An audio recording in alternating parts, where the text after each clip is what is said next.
Hello friends, welcome to my channel. మనం ఈరోజు పెసరపప్పు బీరకాయ వండుకుందామండి. ముందుగా కళాయి పెట్టి ఒక పావు నూనె వేద్దాము. పోపు దినుసులు, ఉల్లిపాయలు,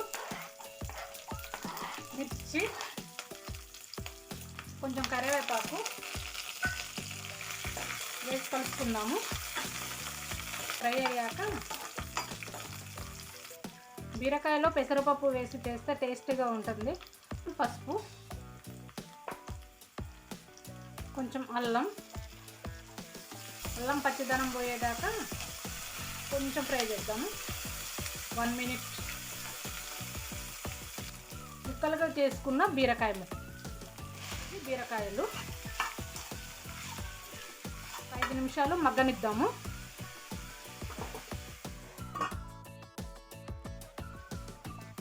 కొంచెము బీరకాయలు మగ్గినాయి.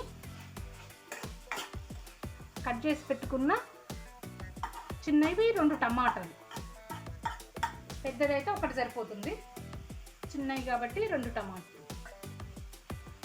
ఇలా మధ్యలో వేసుకుంటే చుట్టూ బీరకాయ ఉడుకుతుంది, తొందరగా టమాటా కూడా ఉడుకుతుంది. అందులోనే కొంచెం 1/2 స్పూను కారం వేసుకుందాము. వేసి ఒక 5 నిమిషాలు మళ్ళీ మగ్గనిద్దాం.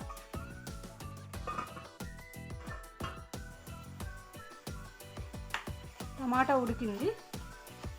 ఇప్పుడు బీరకాయ టమాటా 2 కలిపేద్దాం. చూడండి, ఇప్పుడు టమాటా బాగా తొందరగా ఉడికిద్ది. ఇలా అయితే 2 కలిపి ఉడికిస్తే ఉడకదు కదా. ఇప్పుడు మొత్తం కలిసిపోయింది. ముందుగా నానబెట్టి ఉంచిన ఒక 10 నిమిషాలు, పావు గంట శుభ్రంగా కడిగేసి నానబెట్టి ఉంచేసా. కొంచెం పెసరపప్పు,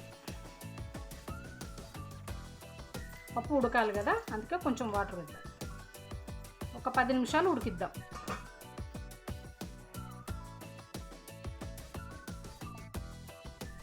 బాగా ఉడికింది కదా. నానబెట్టి ఉంచుకోవటం వలన తొందరగా ఉడుకుతుంది, గ్యాస్ ఆదా అవుతుంది, పని తొందరగా అయిపోతుంది. ఉదయం టైంలలో తొందరగా వంట చేయాలి అనుకుంటే మనము పెసరపప్పు ముందుగా నానబెట్టేసి పక్కన పెట్టేసుకొని కూరగాయలు కట్ చేసుకునే లోపల పప్పు నానిపోతుంది. సరిపోను ఉప్పు వేసుకుందాం. అప్పటి నుంచి మనం ఉప్పు వేయలే కదా, ఉప్పు వేస్తే పప్పు ఉడకదు, అందుకనే నేను ఉప్పు వేయలేదు. ఇప్పుడు మనకు సరిపోను ఉప్పు వేసుకుందాం. మెంతిపొడి అండి.